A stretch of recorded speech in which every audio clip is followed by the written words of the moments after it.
Rail گاڑی میں پھر کس طریقے سے نماز پڑھی جائے؟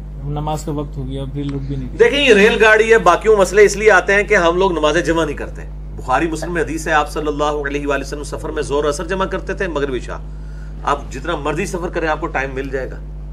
یہ نماز قضا کس طرح ہوگی بھائی؟ اتنا لمبا سفر، آپ ظہر اور اثر کا ٹائم سمجھ لیں 12 سوا 12 سے لے کے 6 ساڑھے 6 7 بجے تک ٹائم رہتا ہے، تو آپ کو کہیں نہ کہیں تو گاڑی رکی جائے گی اس دوران۔ اور مغرب عشاء کا ٹائم مغرب کا وقت سے لے کے فجر کا وقت داخل ہونے تک رہتا ہے، کہیں نہ کہیں تو یہ پریکٹیکلی جب ہم آ رہے تھے نا تو ہمارے ساتھ یہ معاملہ ہوا کہ ہم ٹکٹیں کرانے چلے گئے، ہمارا ارادہ تو وہ آپ نے خود اپنے پاؤں پہ لاڑا مارا، ظہرین کرنے کا ارادہ تھا۔ اب جب ہم ٹرین میں آ گئے تو ہمیں پھر اگر ہم ٹرین میں ہیں اور مجبوراً ہمیں پڑھنی تو پھر یہ ہے کہ ٹرین پہ آپ عموماً ٹرین سیدھی چلتی ہے ہمارے پاکستان میں، تو کیونکہ وہ پاکستان تو اس طرح ہے نا، تو اس میں آپ یعنی ٹرین کو ایک بار دیکھ لیں، جب وہ سیدھی پٹری پہ آ گئی ہے تو استقبال قبلہ کر لیں، اور قبلے کا تو اہتمام کرنا ہوگا فرض نماز کے لیے۔ باقی بخاری مسلم میں موجود ہے کہ آپ صلی اللہ علیہ وآلہ وسلم نفلی نماز کے لیے استقبال قبلہ نہیں کرتے تھے، سواری جہاں مڑتی جاتی تھی آپ صلی اللہ علیہ وسلم اس طرح نماز اشارے سے سواری پہ بیٹھ کے پڑھتے۔ ہاں اگر کوئی سفر کے اندر ہے یا کوئی شرعی عذر لاحق ہے یا کوئی اور اس طرح کا ایشو ہے یا کبھی کبھار والا معاملہ ہے تو نماز جمع بھی کی جا سکتی ہیں، ظہر اثر جمع کی جا سکتی ہیں، مغرب و عشاء جمع ہو سکتی ہے۔ صحیح مسلم میں اوپر تلے 10 حدیثیں ہیں 1633 سے آنورڈ تک کہ آپ صلی اللہ علیہ وسلم نے بغیر خوف کے، بغیر بارش کے، اور مدینہ شریف کے اندر مراد بغیر سفر کے، یعنی کوئی بھی مجبوری نہیں تھی۔ یہ صحابی اس لیے بتا رہے ہیں تاکہ پتہ چلے کہ بغیر مجبوری کے آپ نے جمع کیا ہے۔ اور بعض لوگ کہتے ہیں اس میں یہ تو نہیں لکھا ہوا کہ بغیر وجہ کے، بھئی وہ وجہ ہی تو بتانا چاہ رہا ہے کہ نہ وجہ یہی ہو سکتی ہے نا، خوف، بارش اور سفر، وہ تینوں نہیں تھے پھر بھی نمازیں جمع کی۔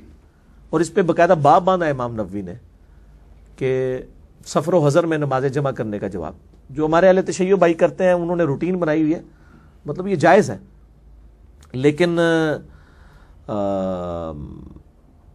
افضل ان کی فقہ میں بھی یہی لکھا ہوا ہے کہ آپ نمازیں الگ الگ وقت میں پڑھیں تو وہ افضل ہے۔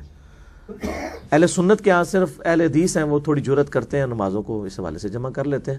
اور نمازیں جو جمع کرنے والا معاملہ ہے نا میرے بھائی، یہ اس میں میری جمع تقدیم بھی ہو سکتی ہے، جمع تاخیر بھی ہو سکتی ہے، جمع سوری بھی ہو سکتی ہے۔ جمع تقدیم یہ ہے کہ آپ ظہر کے ساتھ یہ اثر پڑھ لیں، مغرب کے ساتھ عشاء پڑھ لیں۔ جمع تاخیر یہ ہے کہ اتنی تاخیر کریں کہ عصر کا وقت شروع ہو جائے، اس میں پھر ظہر ملا لیں۔ عشاء کے وقت میں آپ جا کے مغرب ملا لیں۔ اب عشاء کا وقت ظاہر فجر سے پہلے تک رہتا ہے، رات کو 2 بجے بھی کو پڑھ لیں مغرب عشاء۔ اور جمع سوری یہ ہے کہ درمیان میں، یعنی ظہر آخری وقت میں، عصر اول وقت میں، اس کو تو حنفی بھی مانتے ہیں۔ تو سفر میں تو یہ عموماً سنت ہے، بخاری مسلم میں ہے۔ سفر کے علاوہ بھی عام حالات میں بھی اگر کوئی نمازیں جمع کر لیتا ہے، اور ہمارے جو یورپ میں، امریکہ میں لوگ جابز کرنے کے لیے اتنا سفر کر رہے ہوتے ہیں، وہ سب ویز میں جا رہے ہوتے ہیں اپنے آفس ٹائمنگ میں، ان کو تو چاہیے نمازیں قصر بھی کریں اور جمع بھی کریں، ظہر کے 2 فرض، عصر کے 2 فرض پڑھیں، عشاء بے شک گھر آ کے پڑھ لیں، مغرب کے 3 فرض، عشاء کے 2 فرض، تو ان کے لیے تو آسانی ہے، کوئی مطلب اس میں ایشو ہی نہیں ہے۔ تو ان کے لیے اللہ تعالیٰ نے اتنی بڑی آسانی رکھی ہے، اس حوالے سے نمازیں جمع کی جا سکتی ہیں۔ اس طرح کسی کی میٹنگ ہے، کوئی مجبور ہو گیا ہے کسی معاملے میں تو نمازیں جمع کر سکتا ہے، عام حالت میں بھی جواز کی حد تک ہے۔ باقی بہتر یہ ظاہر ہے کہ انسان بہتری کی تلاش میں رہتا ہے کہ آپ جو ہے وہ نمازوں کو الگ وقت میں پڑھیں۔ ٹھیک ہو گیا۔ بخاری اور مسلم کی متفق علیہ حدیث ہے کہ نبی صلی اللہ علیہ وسلم سفر کے دوران ظہرین اور مغربین بھی پڑھا کرتے تھے، یعنی ظہر اور عصر کو جمع فرما لیتے تھے اور مغرب اور عشاء کو جمع فرما لیتے تھے۔ اور جامعہ ترمذی میں اس کی ڈیٹیل صحیح سند کے ساتھ موجود ہے کہ آپ صلی اللہ علیہ وسلم دونوں طریقوں سے جمع فرما لیا کرتے تھے، یعنی ظہر کے ساتھ عصر بھی اور کبھی عصر کے ساتھ ظہر بھی، اسی طریقے سے مغرب کے ساتھ عشاء بھی یا کبھی عشاء کے ساتھ مغرب۔